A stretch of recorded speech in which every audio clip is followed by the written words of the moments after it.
नमस्कार दोस्तों, मैं हूं अर्पित और एक बार फिर से आपका स्वागत है। जब से चीफ जस्टिस ऑफ इंडिया की कुर्सी पर संजीव खन्ना की नियुक्ति हुई है, सुप्रीम कोर्ट का दबाव चुनाव आयोग पर लगातार बढ़ता जा रहा है और इसी बढ़ते हुए दबाव का नतीजा है कि नए नवेले मुख्य चुनाव आयुक्त ज्ञानेश कुमार ने घुटने टेक दिए हैं। यही वजह है कि अब वो दोबारा से वोटिंग करने का आदेश दे रहे हैं और चुनाव परिणाम को उन्होंने कैंसिल कर दिया है।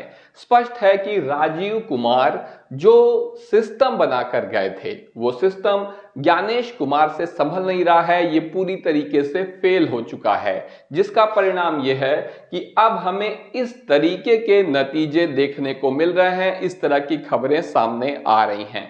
हेडलाइन आप देखिए, इसके बारे में हम अभी बात करेंगे। और आप ये देख सकते हैं कि हरियाणा में जो चुनाव हुआ है, पिछला विधानसभा चुनाव, उसमें इस कदर धांधली हुई है, सारे नियम और कायदे कानून ताक पर रख दिए गए हैं कि अब जब उसका खुलासा हो रहा है तो भांडा फूटते ही बहुमत भी पलट चुका है। जाहिर सी बात है कि हरियाणा चुनाव के विवाद समाप्त होने का नाम नहीं ले रहे हैं। आप देखिए, हरियाणा विधानसभा में पूरा दिन मतदान के बाद यहां पर 99% बैटरी चार्ज रहती है। 20 सीटों पर इस कदर धांधली होती है कि फिर से चुनाव की नौबत आ जाती है। लेकिन उस वक्त के chief justice of India Chandrachud ने ये सभी याचिकाएं खारिज कर दी थी। हालांकि अब ये पूरा मामला एक बार फिर से खुल चुका है। वहीं एनडीटीवी इंडिया की आप एक खबर देखिए, एक चौंकाने वाली खबर सामने आई है, हरियाणा विधानसभा चुनाव से ही संबंधित है। उचाना कला में बीजेपी ने कांग्रेस को 32 वोट से हराया। ये खबर है और एनडीटीवी इंडिया की है। बहुत से लोग पूछते हैं कि आप जो खबर सुनाते हैं या बताते हैं वो न्यूज चैनल पर नहीं आती है। न्यूज चैनल पर नहीं आएगी, वो गोदी मीडिया है। न्यूज़पेपर में आती है लेकिन आपकी नजर नहीं पड़ती है। आप देखिए, इसीलिए मैं हमेशा बताता चलूंगा। हरियाणा में उचाना कला में बीजेपी ने कांग्रेस को 32 वोट से हराया है। ठीक है, इसमें कोई समस्या नहीं है। आप देखिए, देवेंद्र यहां पर भारतीय जनता पार्टी के प्रत्याशी हैं, बृजेंद्र सिंह कांग्रेस के प्रत्याशी हैं और ये 32 वोटों से हार गए हैं। इनकी 32 वोट से जीत हुई है, तो जिसकी हार हुई उसने स्वीकार कर लिया।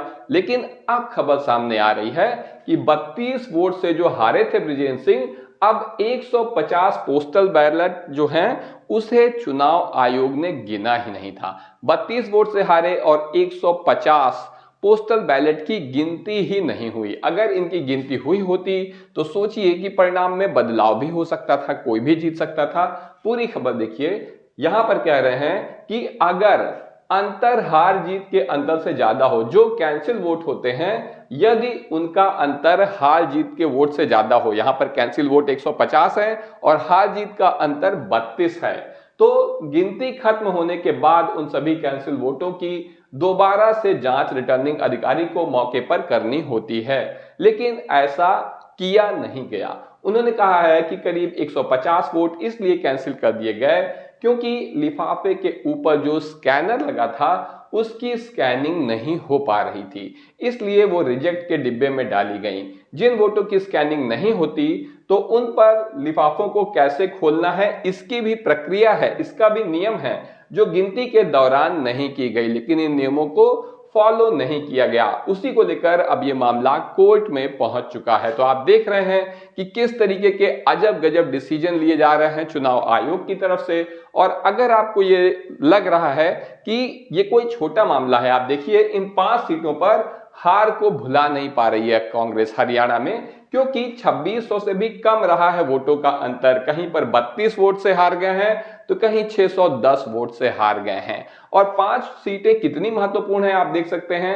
हरियाणा में कुल सीटें 90 हैं, जिसमें बहुमत के लिए 46 सीटें चाहिए होती हैं। भाजपा के पास 48 यानी 48 सीट है, बहुमत से सिर्फ 2 ज्यादा, और कांग्रेस के पास 37 है। अगर इन्हीं 5 सीटों पर नतीजे पलट जाते हैं तो आप देखेंगे कि ये सरकार अल्पमत में आ जाएगी, बहुमत पलट जाएगा। तो जाहिर सी बात है कि कांग्रेस को ये हार पच नहीं रही है। और अब जब ये पूरा मामला कोर्ट में पहुंच चुका है तो आने वाले समय में इस पर बड़ा बवाल होना है और ज्ञानेश कुमार से राजीव कुमार का बनाया गया सिस्टम संभाला नहीं जा रहा है। अब ये बात शीशे की तरह साफ हो चुकी है। तभी आप देखिए कि क्या हुआ हरियाणा में, अब पंजाब में भी क्या हुआ है देख लीजिए। और ये पंजाब केसरी की खबर है, न्यूज़पेपर में छपी हुई।